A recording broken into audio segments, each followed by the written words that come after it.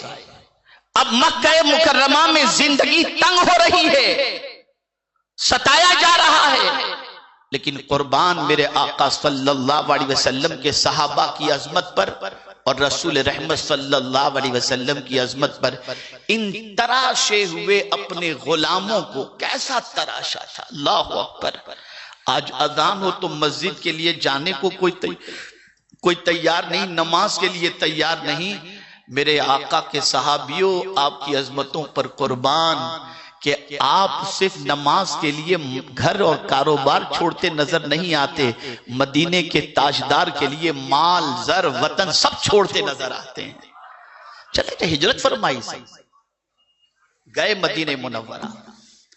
اب سرکار صلی اللہ علیہ وسلم نے جن لوگوں کو تیار کیا تھا حج کے ایام کے اندر، جو مدینے سے آئے تھے حج کے لیے، جن کو تیار کیا تھا وہ تیار شدہ وہاں پہنچے، کچھ دنوں کے تیار شدہ۔ اب ضرورت ہوئی تربیت کی، تو پروردگار کے پیارے حبیب صلی اللہ علیہ وسلم نے حضرت مصعب ابن عمیر رضی اللہ تعالیٰ عنہ کو ان کی تربیت کے لیے بھیجا۔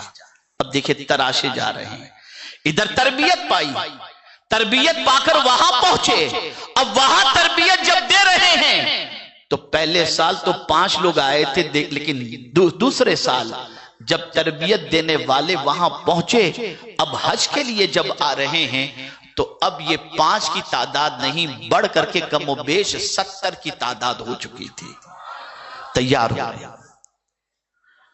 میرے پیارے آقا صلی اللہ تعالی علیہ وسلم کے پیارے دیوانوں، اب دیکھیں انسانیت، سرکار نے آنے والوں کو علم بھی دیا اور بھائیوں کا درد بھی دیا، بھائیوں کا درد بھی۔ وہ جب آپ کو میں سمجھاؤں گا تو بات اچھی طرح سمجھ میں آئے گی۔ جب وہ آئے، مکہ آئے، حج کے ایام میں تھے، اور جب مکے میں صحابہ کی زندگی کے بارے میں سنا کہ کوئی صحابی کو مارا جا رہا ہے، کسی کو ستایا جا رہا ہے، کسی کو کھانا نہیں دیا جا رہا، کسی کے کپڑے لے لیے جا رہے ہیں، اتنی تکلیفوں کے بارے میں جب سنا تو ان کی طبیعت بے چین ہو گئی کہ ہمارے بھائی اتنے غم کے اندر۔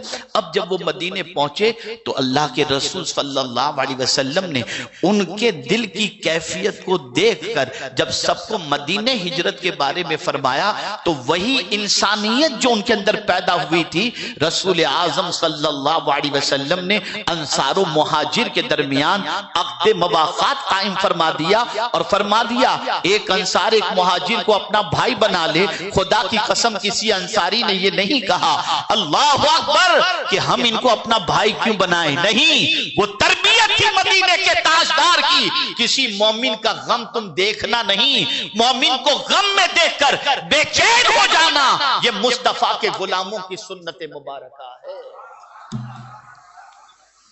پھر یہ بھائی چارگی کا رشتہ ہوگا،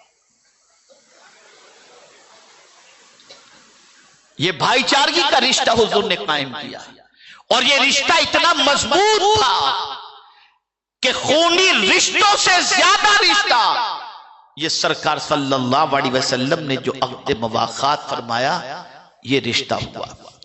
میرے پیارے آقا صلی اللہ علیہ وسلم کے پیارے دیوانوں، اب مدینے میں زندگی گزر رہی ہے،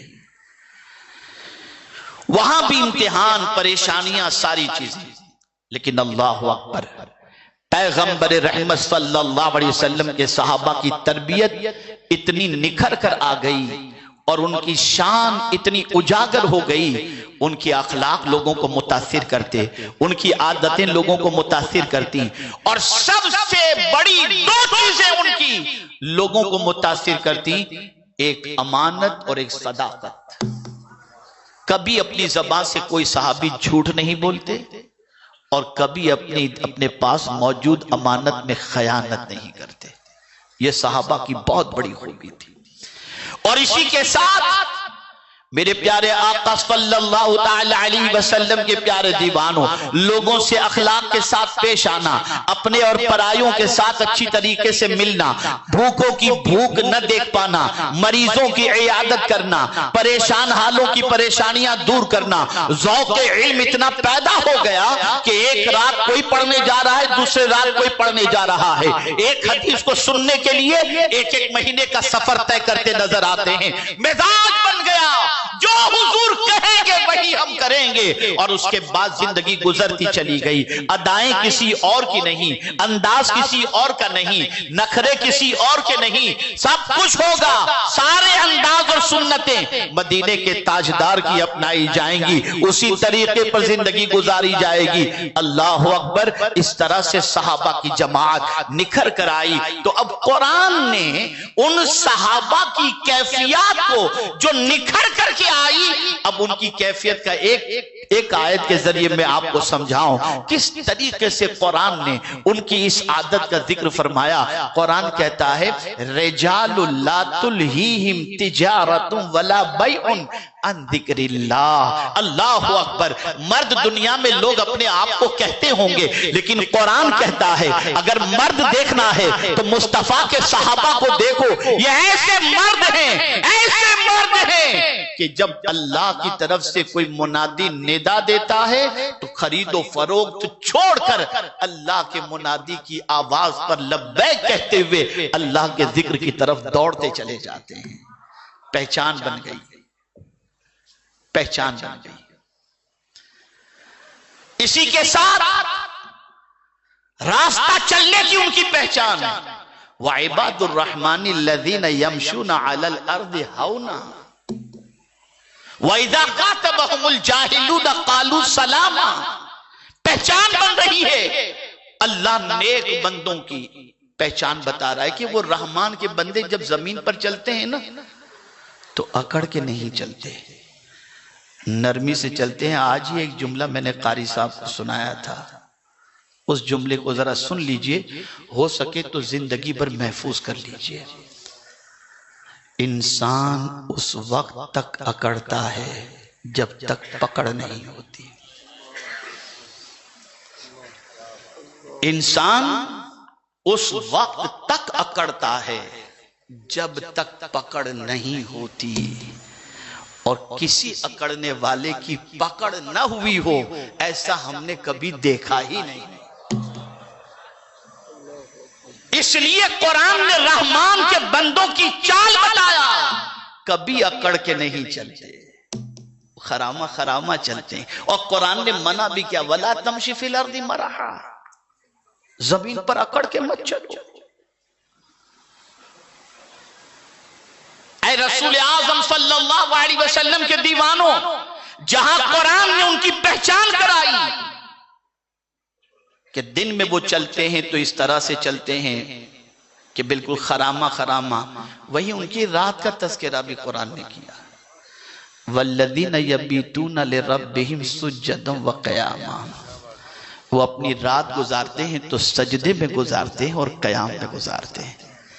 اے رسول اعظم صلی اللہ تعالی علیہ وسلم کے دیوانوں، آپ ذرا سوچو، یہ ایک جماعت کی پہچان، یہ اللہ کے نیک بندوں کی پہچان، یہ قرون اولا کی پہچان، اللہ اور اس کے رسول کے فرمان پر عمل کرنے والوں کی پہچان دنیا کے اندر ہو گئی۔ اب دنیا جب مسلمان کو پہچانتی، ان عادتوں سے پہچانتی۔ یہاں پر مجھے فاروق اعظم کا ایک واقعہ یاد آ رہا ہے۔ ایک مقدمہ ان کی عدالت میں پیش کیا گیا، اور جب پیش کیا گیا تو فاروق اعظم رضی اللہ تعالی عنہ نے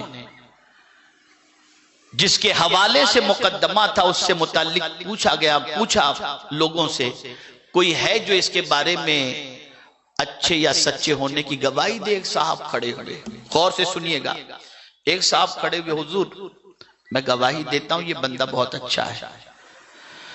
تو فاروق اعظم رضی اللہ تعالیٰ عنہ نے فرمایا کس وجہ سے تم کہہ رہے ہو کہ یہ اچھا ہے؟ حضور یہ مسجد میں بہت آتا جاتا ہے۔ اتنے سے، غور سے سنیے، اتنے سے کسی کے اچھے ہونے پر مہر نہیں لگائی جا سکتی۔ اب پہچان، تو حضور کیسے پتا چلے یہ اچھا ہے؟ کہا 3 چیزوں سے پہچان، 3 چیزوں سے۔ کبھی اس کے پڑوس میں رہنے کا اتفاق ہوا؟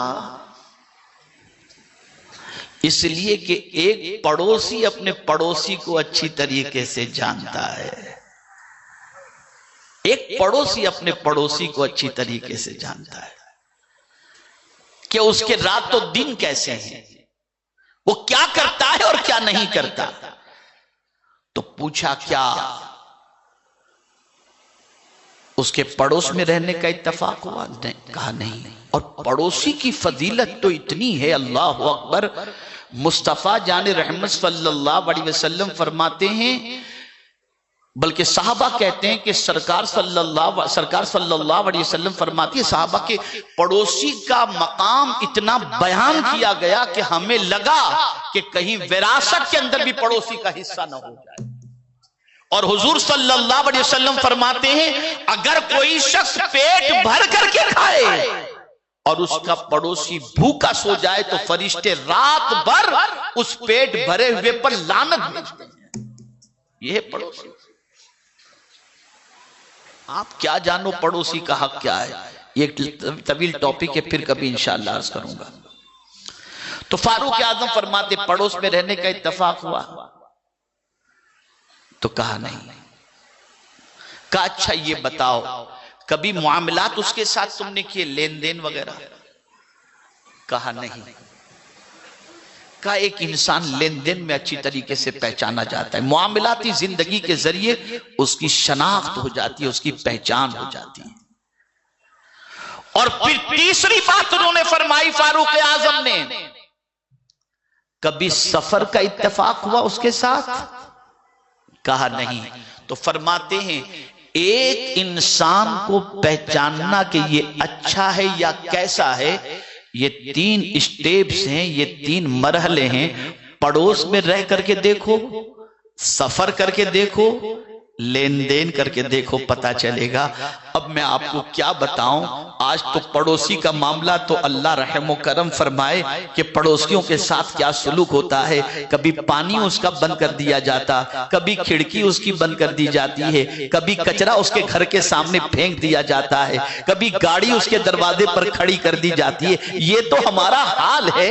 اور معاملات کا معاملہ اگر کہا جائے، لین دین کا، تو اللہ رحم و کرم فرمائے کہ میں یہ سمجھتا ہوں کہ سب سے زیادہ معاملاتی زندگی کے اندر اگر آپ ویک پائیں گے تو آج کے مسلمان کو پائیں گے۔ اور صحابہ کی معاملاتی زندگی بڑی پاورفل تھی، اور سفر میں ذرا آپ سفر کر کے دیکھ لیجئے، تب آپ کو پتا چلے گا۔ تو یہ 3 چیزیں، یہ ایک پہچان ہے۔ آپ سفر میں پہچانے جائیں گے، معاملاتی زندگی میں پہچانے جائیں گے، پڑوس میں رہ کر کے پہچانے جائیں گے۔ میرے پیارے آقا صلی اللہ علیہ وسلم کے پیارے دیوانوں، تاریخ بتاتی ہے کہ صحابہ کے پڑوس کے اندر کوئی رہتا تو صحابہ کے کردار کو دیکھ کر اسلام قبول کر لیا کرتا تھا۔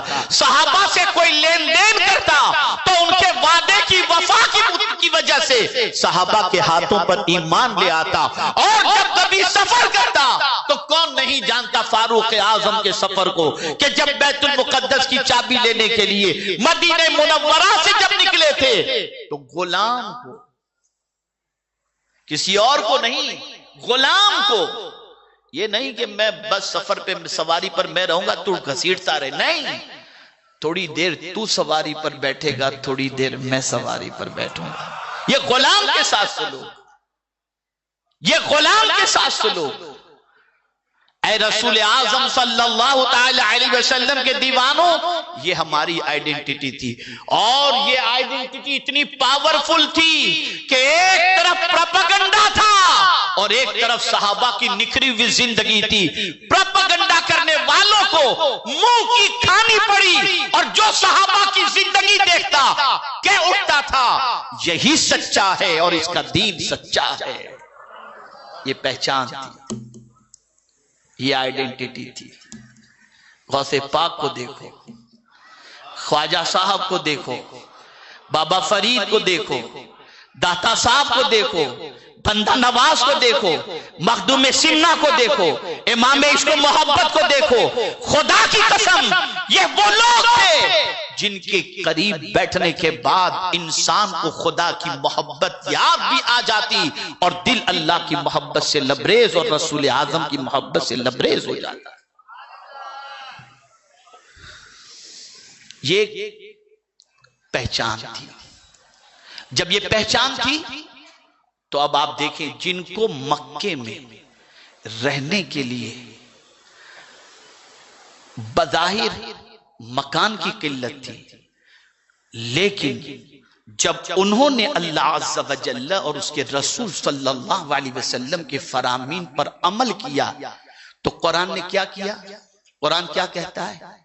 قرآن کہتا ہے کہ ان کے لیے آسمان کے دروازے کھول دیے گئے، اور جو بھی، یہ ایسا نہیں کسی ایک کے لیے، وَلَوْ أَنَّ أَهْلَ الْقُرَىٰ آمَنُوا وَاتَّقَوْا لَفَتَحْنَا عَلَيْهِمْ بَرَكَاتٍ مِّنَ السَّمَاءِ، اگر بستی والے ایمان لائیں اور تقوی اختیار کریں تو اللہ فرماتا ہے آسمان سے برکتوں کے دروازے ہم اس کے لیے کھول دیں گے۔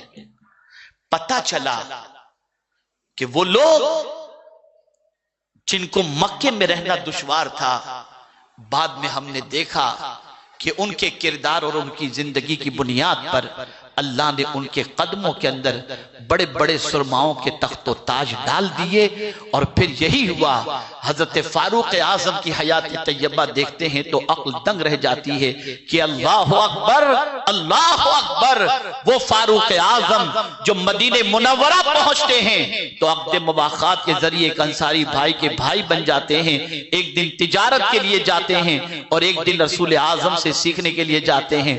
اور یہ بھی دیکھیے کیا سوچ بنائی تھی حضور صلی اللہ علیہ وسلم نے۔ صحابہ نے کہا تھا انصار نے آپ فکر نہیں کریں، رہیں اور کھائیں پیئیں، کہا نہیں نہیں۔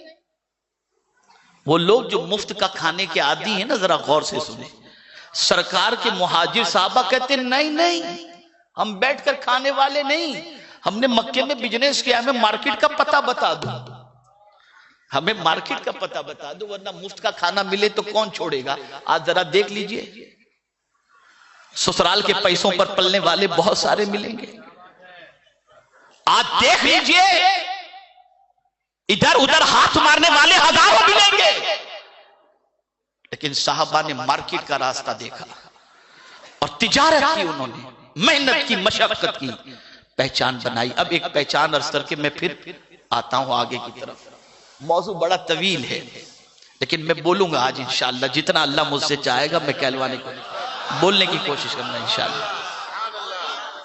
اے رسول اعظم صلی اللہ تعالی علیہ وسلم کے دیوانوں، رسول اعظم نے ایک جنگ کے موقع پر صحابہ سے چندے کی اپیل کی، لاؤ، سب لے کر آئے، صدیق اکبر بھی لے کر آئے، کچھ نہیں چھوڑا گھر میں، کچھ نہیں، سب لے کر آ گئے۔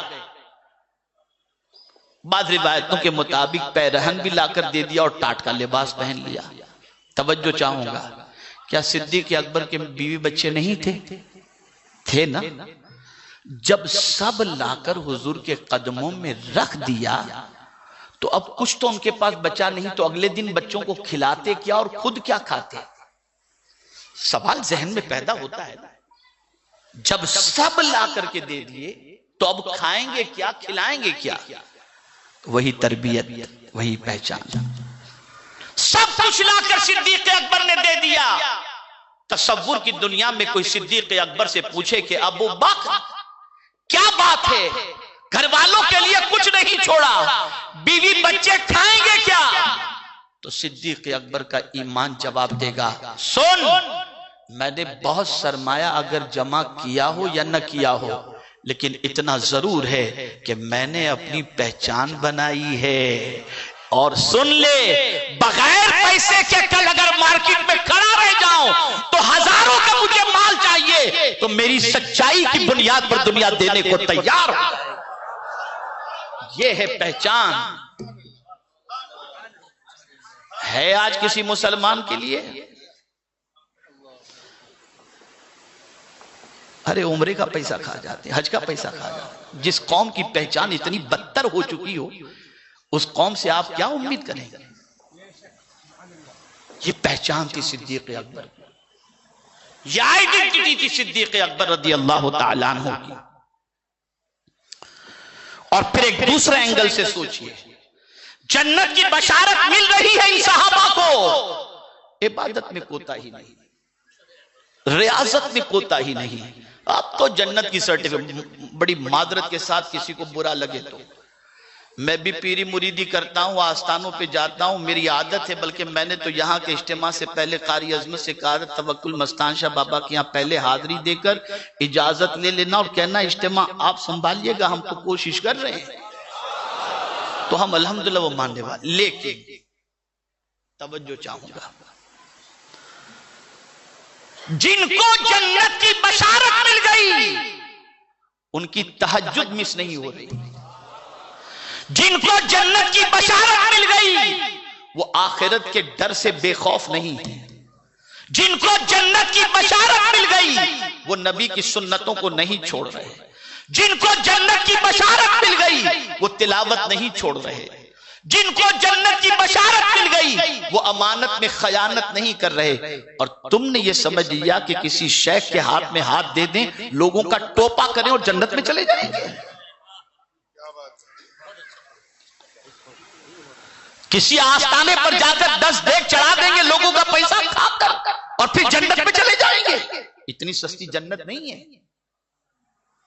اصلاح کرو اپنی۔ اگر کسی کے پاس 99 روپے حلال کے ہوں اور 1 روپیہ حرام کا ہو، توجہ چاہوں گا، 99 روپے حلال کے اور 1 روپیہ حرام کا، اور اس پیسے سے اگر کسی نے احرام خرید کر عمرہ کیا اس کا عمرہ قبول نہیں ہوگا۔ مجھے ابھی جمعرات کو میرا ٹاپک اس مرتبہ جمعہ کو جو تھا وہ ملک شام کے بارے میں مجھے کچھ تاریخ اس کی بتانی تھی، لیکن جمعرات کو ایک بیپاری کا مجھے فون آیا، حضرت میرے لیے دعا کیجئے۔ میں کہا کیا ہوا، خیریت تو ہے سب؟ کہا حضرت اتنے کروڑ روپے کا مسئلہ ہے، اور وہ بندہ پہلے تو فون نہیں اٹھاتا تھا اور فون بعد میں اٹھایا تو اس نے اتنا کہا میں بیزی ہوں اور میں تجھے دعوت دے رہا ہوں، میری بیٹی کا نکاح مدینے میں ہے تو ذرا آ جانا۔ پیسے دینے کی بات نہیں، یہ حال ہے ہماری قوم کا، لوگوں کا کھا کر مدینے میں شادیاں کرتے، اللہ ماشاءاللہ سب کی بات نہیں کہہ رہا ہوں، یہ حال ہو چکا ہے، یہ پورا ماحول بن رہا ہے، اور سمجھتے سب اچھا ہو جائے گا، کہاں سے اچھا ہوگا؟ ارے جب شہید کے خون کے قطرے کے گرتے ہی اللہ اس کے سارے گناہوں کو معاف فرما دیتا ہے، لیکن اگر قرض ہے تو حضور فرماتے یہ معاف نہیں ہوگا۔ تو آپ مدینے کے چکر پہ چکر لگاتے رہو، لوگوں کا کھائے ہو، یہ معاف کبھی نہیں ہو سکتا۔ بلکہ حضور تو جب نماز جنازہ کے لیے کہا جاتا کسی میت کو رکھ کر سرکار نماز جنازہ پڑھائیں تو سرکار فرماتے تھے اس پر قرض ہے کسی کا؟ یہ حضور پوچھتے تھے، جب کہہ دیتے قرض نہیں تو نماز پڑھاتے۔ ایک صحابی کی نماز جنازہ حضور پڑھانے کے لیے کھڑے ہوئے پوچھا حضرت قتادہ سے قرض ہے؟ کہا ہاں حضور قرض ہے۔ کچھ پیسہ چھوڑا ہے اس نے پیچھے؟ کہا نہیں۔ کہا تم ہی پڑھ لو۔ کہا حضور میں ذمہ لیتا ہوں کہ میں اس کا قرض ادا کر دوں گا۔ پھر سرکار نے اس کی نماز جنازہ پڑھائی۔ یہ کیا سمجھتے ہو آپ دین کو؟ یہ پہچان حضور نے اس طریقے سے صحابہ کی پہچان اور یہ تعلیم عطا فرمائی۔ آج پورا معاملہ تتر بتر ہو چکا ہے، اور اس کے اندر ایک جماعت کا بڑا کلیدی رول ہے جس نے صرف 7 چیزوں کے اندر اسلام کو قید کر دیا، کلمہ، نماز، روزہ، حج و زکات، باقی سب چھوڑ دو، 40 دن کے لیے چلے جاؤ سارے گناہ معاف، لا حول ولا قوت۔ اگر یہی دین ہے تو پھر کربلا امام حسین گئے کیوں تھے؟ وہ اسی دین کو تو آزاد کرانے گئے تھے جس دین کو بتانے کے لیے ظالموں نے یہ پیش کیا تھا کہ یہ دین ہے، دین وہ نہیں ہے، دین تو وہ ہے جو حسین کی قربانی سے زندہ ہوا ہے، تاجدار کربلا کی قربانی سے زندہ ہوا۔ ایک بڑا نکتہ مجھے یاد آ رہا ہے، میں بتا دوں۔ دیکھیے قرآن شریف میں پریشانی کے بارے میں علاج بتایا گیا۔ استعینوا بالصبر والصلاۃ، صبر کا ذکر پہلے، صلاۃ کا ذکر بعد۔ صبر کا ذکر پہلے، صلاۃ کا ذکر بعد میں۔ بتایا یہ جا رہا ہے کہ تمہیں اتنا ستایا جائے گا، دیکھیے کربلا کا نقشہ سامنے آ جائے گا، تمہیں اتنا ستایا جائے گا، اتنا ظلم تم پر کیا جائے گا کہ اپنی طرف جھکانے کے لیے، جملے کو توجہ سے سنیے گا، اپنی طرف جھکانے کے لیے ظلم و زیادتی کا طوفان تم پہ بپا کیا جائے گا، یہاں تک کہ تمہارے صبر کا دامن چھوٹتا ہوا نظر آئے گا۔ اور جب کبھی ایسی کیفیت ہو جائے کہ صبر کا دامن چھٹنے لگے اور ظالم تمہیں اپنے پاس جھکانے کی کوشش کرے، تم فوراً خدا کے سامنے جھک جاؤ۔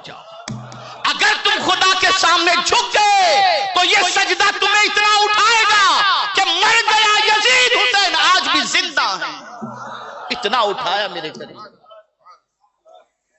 یہ صبر کے ساتھ صلاۃ کا ذکر ہے۔ تو عرض یہ کر رہا تھا، یہ پہچان تھی۔ پڑوس میں رہنے والا مطمئن ہوتا تھا کہ ہماری بچیاں محفوظ رہیں گی کہ مسلمان کے پڑوس میں رہ رہی ہیں، کوئی ٹینشن نہیں ہوتا تھا، کوئی فکر نہیں ہوتی تھی، مسلمان سے لین دین کرو یہ پیسہ نہیں کھائے گا، مصطفیٰ کا دیوانہ ایک ایک پیسہ دودھ میں دھو کر کے ہمیں ادا کرے گا۔ یہ پہچان تھی، یہ آئیڈینٹی تھی۔ اور سرکار صلی اللہ علیہ وسلم نے پتھروں کے زخم برداشت کر کے، تکالیف کی وادیوں سے گزر کر ایسی جماعت تیار کی تھی کہ جس جماعت پر اللہ عز و جل کے فرشتے بھی ناز کرتے تھے، اور پروردگار جل جلالہ بھی ان کی صفات اور ان کی عادات کا ذکر اپنی کتاب کے اندر قیامت کے لیے محفوظ کر دیا اور بیان فرما دیا۔ اب آئیے، یہ ایک مختصر سی پہچان، اب اپنی پہچان دیکھ لیں، ہماری پہچان کیا ہے؟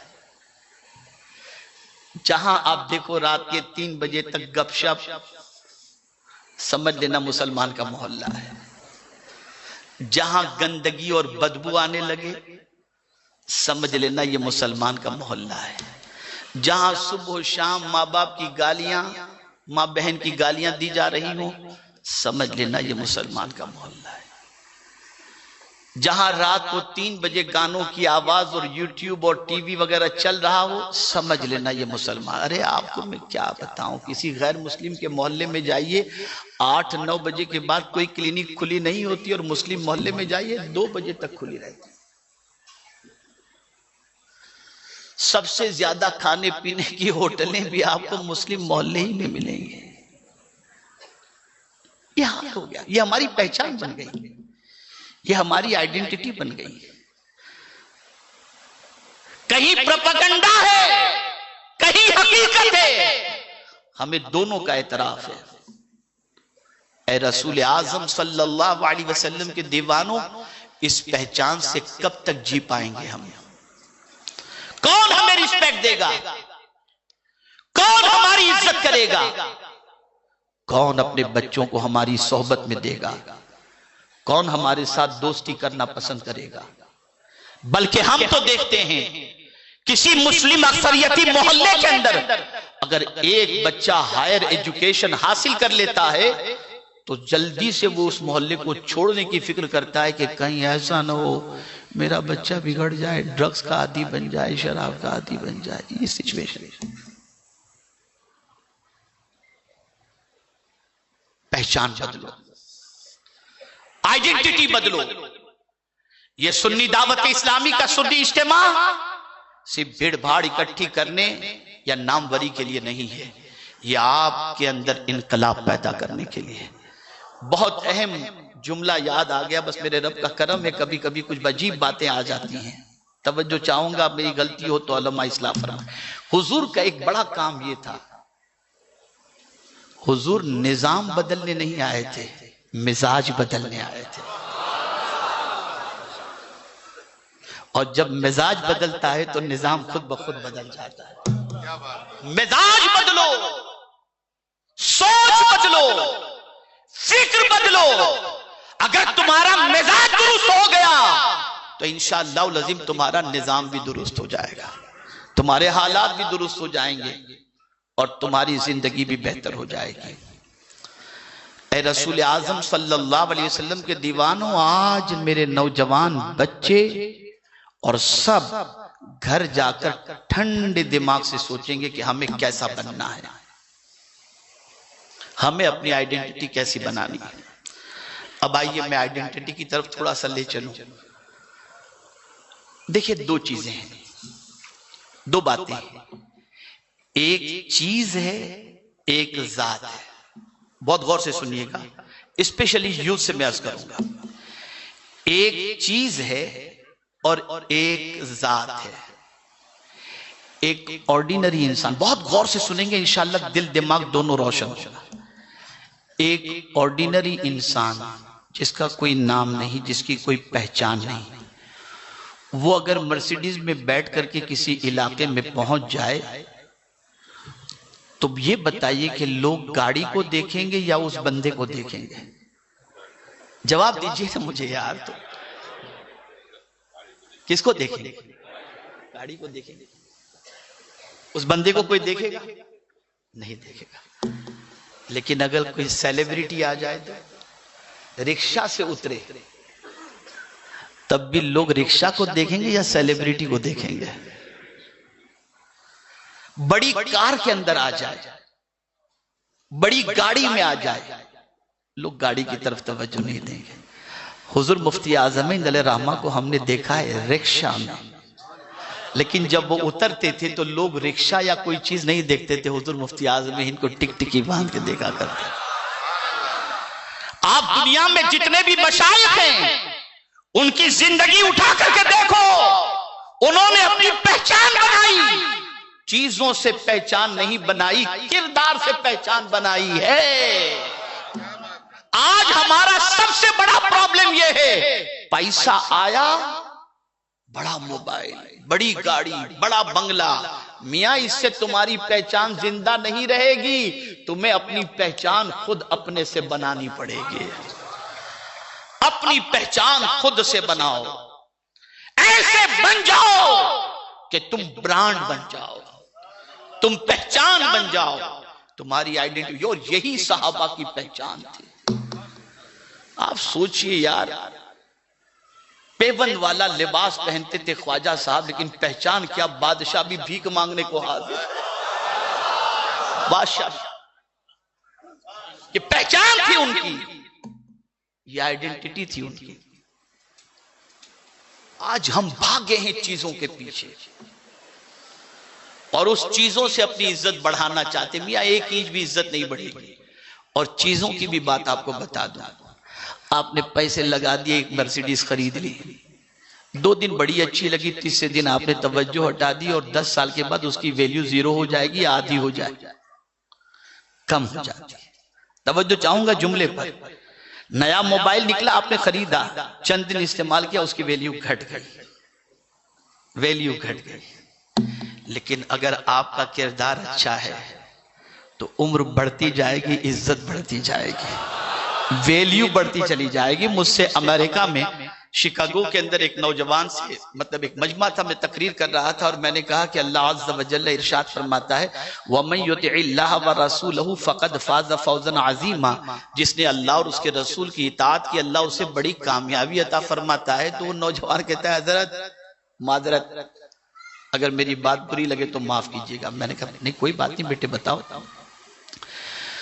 تو اس نے مجھ سے کہا کہ حضرت آپ جب آئے امریکہ، ایئرپورٹ پر آپ کو ریسیو کرنے کے لیے 1 یا 2 گاڑی پہنچی، اور آپ سے پہلے 2-4 روز پہلے فلاں ہیرو آیا تھا، تو پورا یعنی میڈیا، گاڑیوں کی قطار، یہ ساری چیزیں ادھر، اور اس کا فنکشن ابھی 2 دن کے بعد ہے۔ آپ تو نیاز کھلا کے پروگرام کرتے ہیں، وہ تو ٹکٹ خرید کر انسان کو جانا پڑتا ہے۔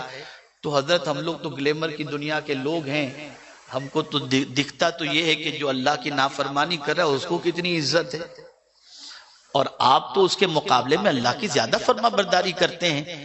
تو ہم دیکھتے ہیں کہ لے لے ایک گاڑی نیاز کھلا کے پروگرام کے اندر، تو زیادہ تو ادھر کامیابی نظر آتی ہے، ادھر تو کم نظر آتی ہے۔ یہ کیا معاملہ ہے؟ میں نے کہا بیٹے بہت اچھی بات تم نے کی، اب سن لیں۔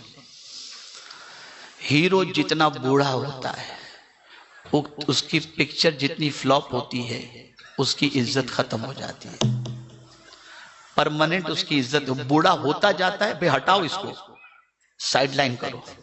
لیکن دین ایسی چیز ہے، اللہ اور اس کے رسول کی اطاعت ایسی چیز ہے، اس اطاعت کے ساتھ انسان جتنا بوڑھا ہوتا ہے اس کی عزت بڑھتی چلی جاتی ہے، اور یہ عزت ٹیمپریری نہیں ہوتی، مرنے کے بعد بھی اللہ تعالیٰ اس کو عزت عطا فرماتا ہے۔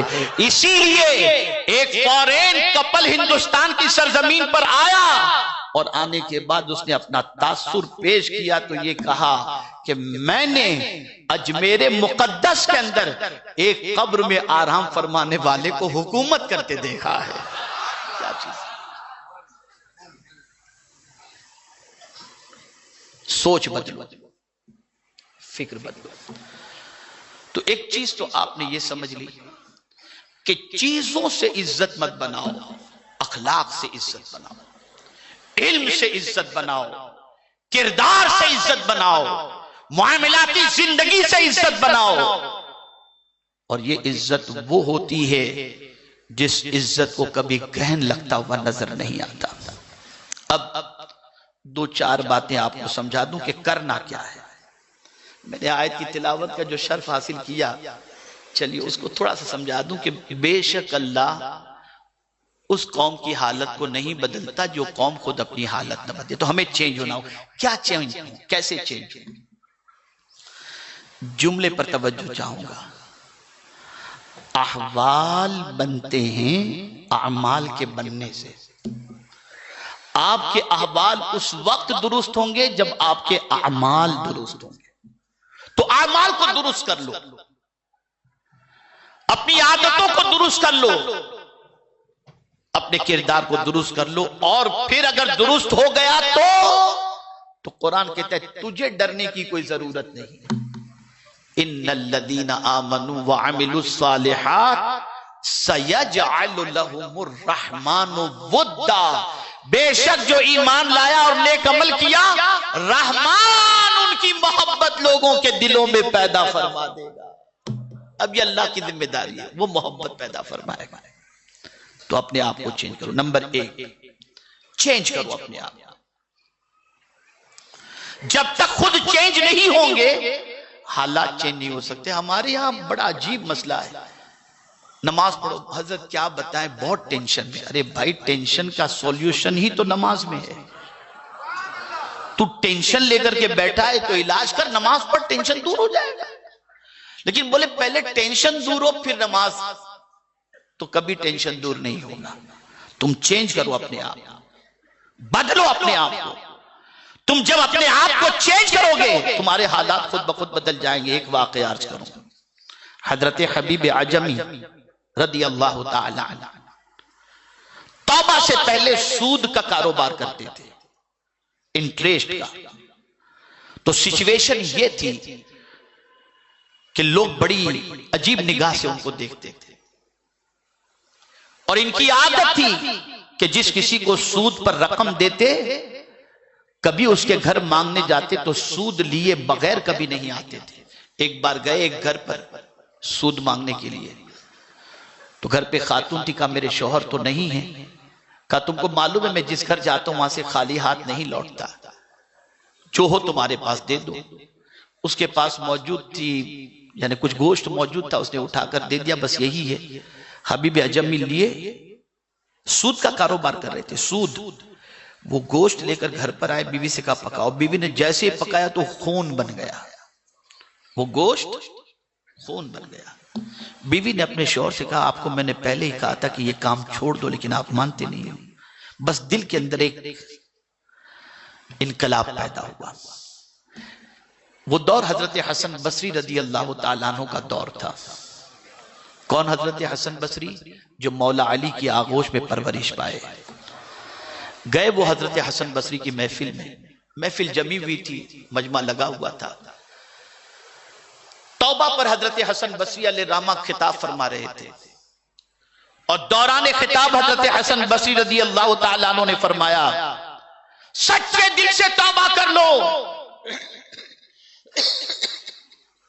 اگر آج حبیب عجمی بھی سچے دل سے توبہ کر لے تو اللہ اس کے گناہ کو معاف کر دے گا۔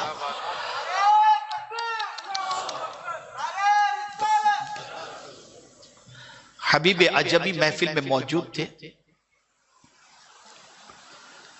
انہوں نے کہا حضور پھر ایک مرتبہ، کہا آج اگر حبیب عجمی بھی توبہ کر لے تو اللہ اس کی توبہ قبول کر لے گا۔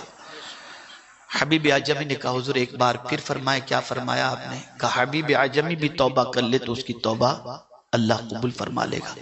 حبیب عجمی نے ہاتھ بڑھائے، حضرت حسن بصری نے ہاتھ میں لیا، توبہ کروائی۔ لیکن حبیب عجمی جب اس محفل کی طرف آ رہے تھے نا تو راستے میں کھیلتے ہوئے بچوں نے حبیب عجمی کو دیکھا تو کہا سینہ کنارے پہ ہو جاؤ، کنارے پہ ہو جاؤ، ایک سود خور آ رہا ہے، اگر اس کے پیر کی مٹی بھی اڑی نا تو اپنے برباد ہو جائیں گے۔ یہ بچے کہہ رہے تھے۔ ادھر حبیب عجمی نے توبہ کی۔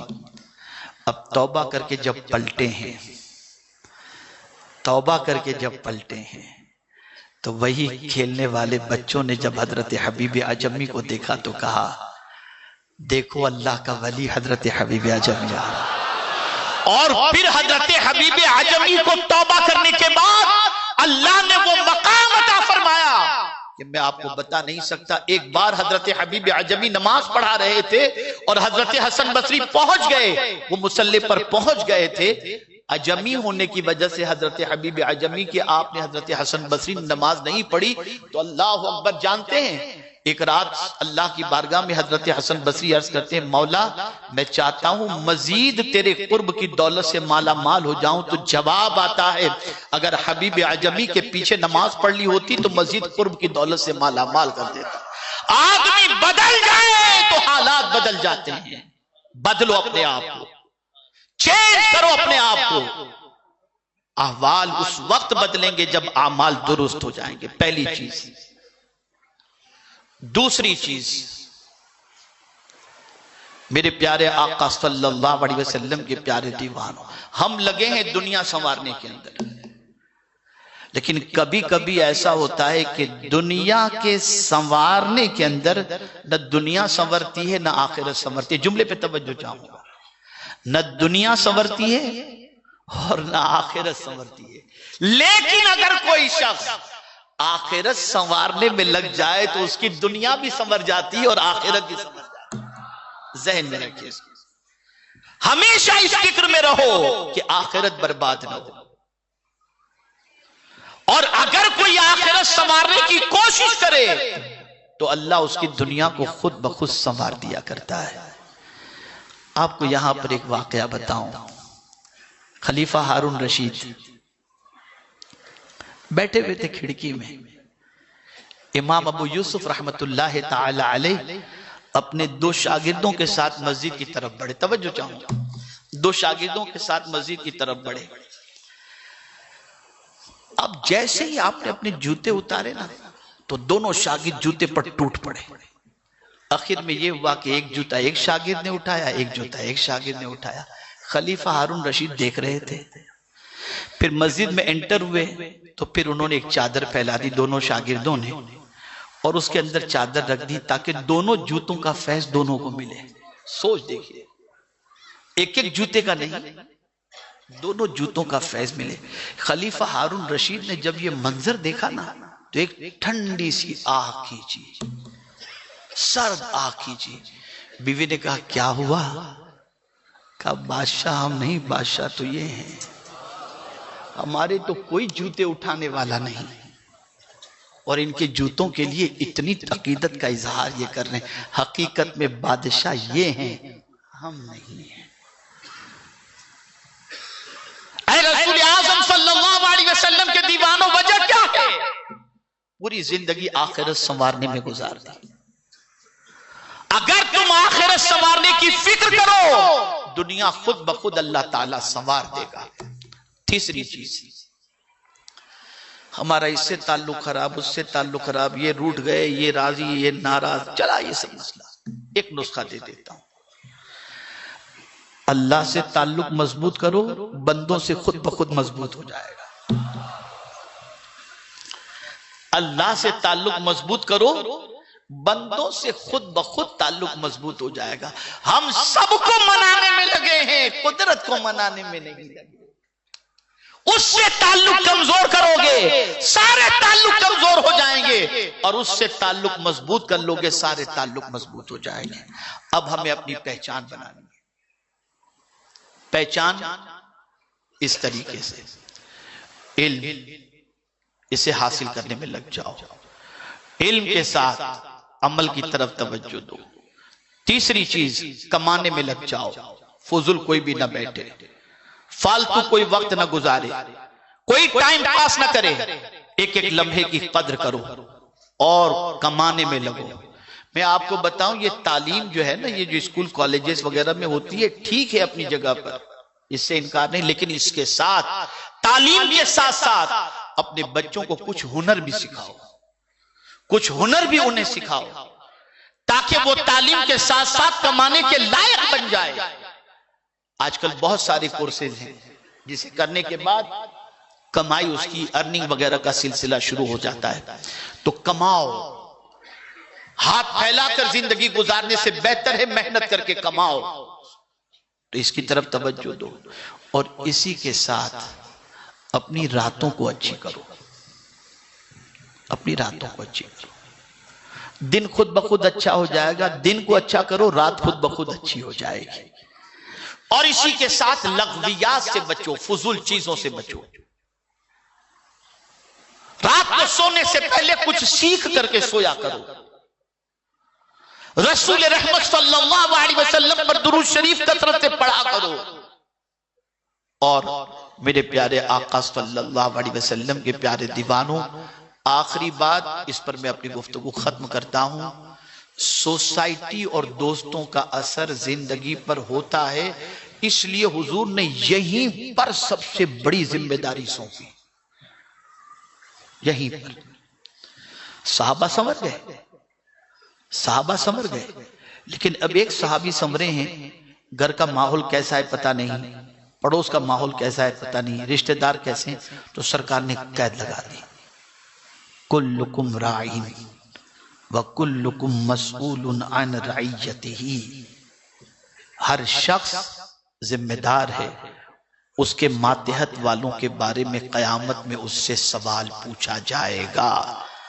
تو ضرورت اس امر کی ہے، خود بھی سنورو، اپنے گھر والوں کو بھی سنوارو.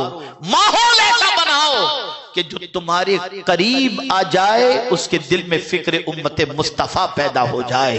جو تمہارے قریب آ جائے اسے اچھا انسان بننے کی تڑپ پیدا ہو جائے. جب یہ ساری چیزوں کو اپناؤ گے تو ایک ایسی پہچان ابھر کر کے سامنے آئے گی، اور وہ پہچان یہ ہوگی کہ گزرتے ہوگے راستے سے اور پکارنے والا کہے گا مدینے کا دیوانہ جا رہا ہے، رسول کا چاہنے والا جا رہا ہے، پیغمبر رحمت کا ماننے والا جا رہا ہے.